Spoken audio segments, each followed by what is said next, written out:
Welcome to The Explainer. Today we are going to break down some of those super common problems that, stop a good mix from sounding truly great. All right, let's just dive right in. Picture this. You've poured hours, maybe even days into a track, right? The performance is great, the recording sounds clean, but when you A/B it against a commercial release, something's just off. It's missing that X factor, that professional polish. So, if any of these hit a little too close to home, don't sweat it, you're not alone. This is that classic wall that pretty much every producer runs into. But here's the good news. Every single one of these problems is fixable, and that's exactly what we're going to tackle today. Okay, so here's our roadmap. We're going to break this down step by step. We'll look at each problem, and then we'll uncover the exact tools and techniques the pros use to get that polished, radio-ready sound. All right, first up, let's talk about a mix that just sounds off. Either it's muddy and dull, kind of like there's a blanket over the speakers, or on the flip side, it's just painfully sharp and harsh. It's all about getting that tonal balance right. So what's happening here? Well, it's usually a sonic traffic jam. You've got different frequencies all fighting for the same space, and it just creates this big, muddy mess. Or you've got one specific frequency range that's just screaming for attention, masking all the good stuff, and honestly, just wearing out your ears. And the number one tool for this job? The equalizer, or EQ.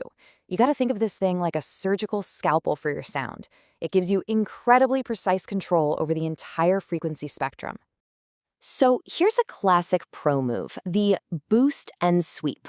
You basically boost a frequency band way up and sweep it around the spectrum. It makes the problem area just jump out at you.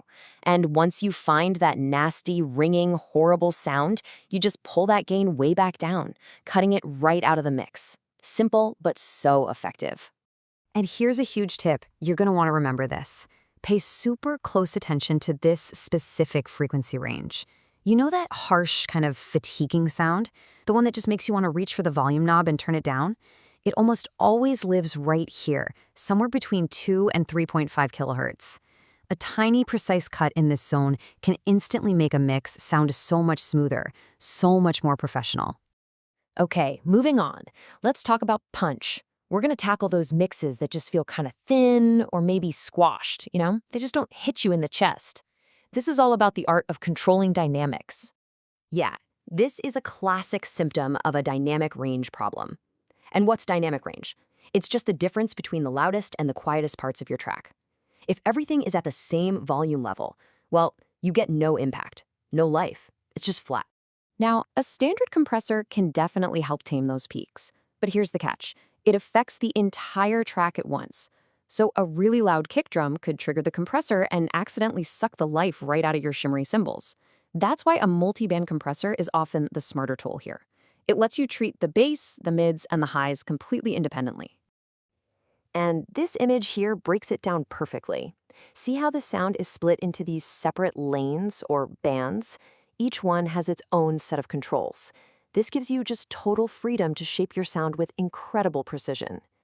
And I love this quote from a user online. The real power here isn't about just slapping it on everything and hoping for the best. No, it's about surgical problem solving.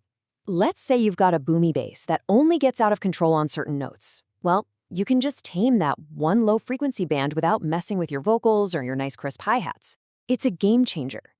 So where do you even start with this thing?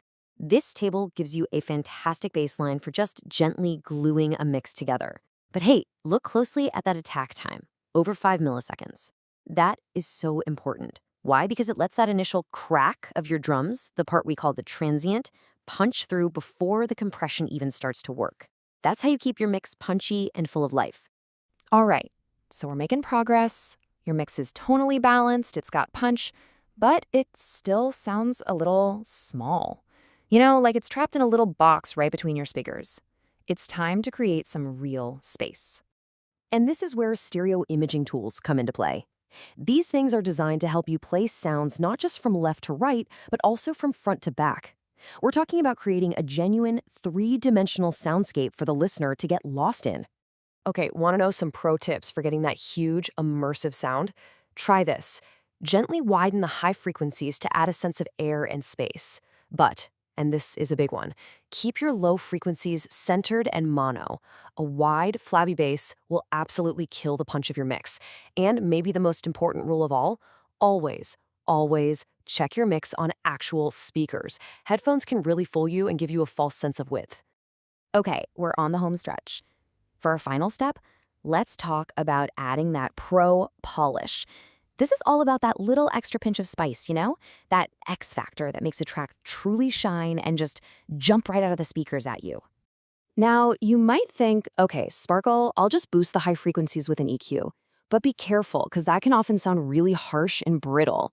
A harmonic exciter is a totally different beast. It doesn't just turn up the volume of what's already there. No, it actually creates new, musically related harmonic content. It adds this unique kind of energy and life that you just can't get any other way. And this visual here really shows how versatile these things can be. You can apply different flavors of excitement to different parts of your mix. For example, you could add some of that warm vintage tube gear sound to your mids, and then some of that bright, sparkly analog tape sound to the highs. I mean, the control you have over the final texture is just incredible. And finally, before you hit that export button, it is absolutely time for a reality check. Number 1, compare your track to some of your favorite commercial mixes in the same genre. How does it stack up, honestly? Number 2, and this is so critical, check your mix in mono. If one of your cool wide instruments suddenly disappears, that's a huge red flag for phase issues, where the left and right channels are literally canceling each other out. And lastly, just live with the mix for a day or so. Sometimes that super exciting sound can actually become really fatiguing after you've listened to it a few times. Because at the end of the day, these tools, they aren't about following a bunch of rigid rules. They're about serving the artist's vision. It's about taking a great song and just removing every little obstacle in its way, so that its story, its emotion, can come through and speak as clearly as it possibly can.